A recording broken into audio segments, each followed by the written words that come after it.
ఇంకా new year Sankranti shopping అయితే start అయిపోయింది కదా. అందరూ షాపింగ్ చేశారా లేదా అనేది నాతో షేర్ చేసుకున్నాం. మేమైతే కన్నా కంపల్సరిగా న్యూ ఇయర్ వచ్చిందంటే కొత్త బట్టలు ఉండాల్సిందే కదా. గ్రీటింగ్ కార్డ్స్, చాక్లెట్స్ ఎంతమందికి గుర్తున్నాయండి ఇవైతే కూడా. మేమైతే చిన్నప్పుడు న్యూ ఇయర్ వచ్చిందంటే కంపల్సరీ ప్రతి న్యూ ఇయర్ కానీ నా పెళ్ళి అయినంత వరకు కూడా నేనైతే కూడా ప్రతి న్యూ ఇయర్కి నేను అనేది కొత్త డ్రెస్ అయితే వేసుకుంటాను. ఇంకా అదేవిధంగా మనం వేసుకుంటే మన పిల్లలు వేసుకోవద్దా చెప్పండి. సో అందుకనేసి మా పిల్లల కోసం న్యూ ఇయర్ కోసం అనేసి వెళ్ళానమాట.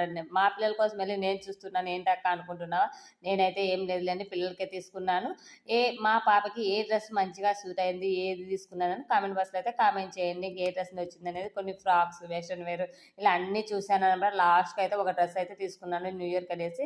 ఇంకా మనకు న్యూ ఇయర్ గుర్తొచ్చేది గ్రీటింగ్ కార్డ్స్, చాక్లెట్స్ కదా. ఇవి ఎంతమందికి గుర్తున్నాయో కామెంట్ బాక్స్లో కంపల్సరీగా కామెంట్ చేయండి. ఇంకా మా పాపకి అయితే కానీ చూశాను ఫ్రాక్స్ అవి ఇవి చూశాను. ఫ్రాక్స్ అయితే బాగానే ఉన్నాయి కానీ బట్ ఈ పాప ఏంటంటే ఫ్రాక్స్ ఎక్కువ వేయదండి. కొద్దిసేపు వేస్తారు అలా పడేస్తారు. సో ఎందుకనేసి వెస్ట్రన్ వేర్ అయితే తీసుకున్నాను. ఏది తీసుకున్నాను కామెంట్ చేయండి ఫ్రెండ్స్.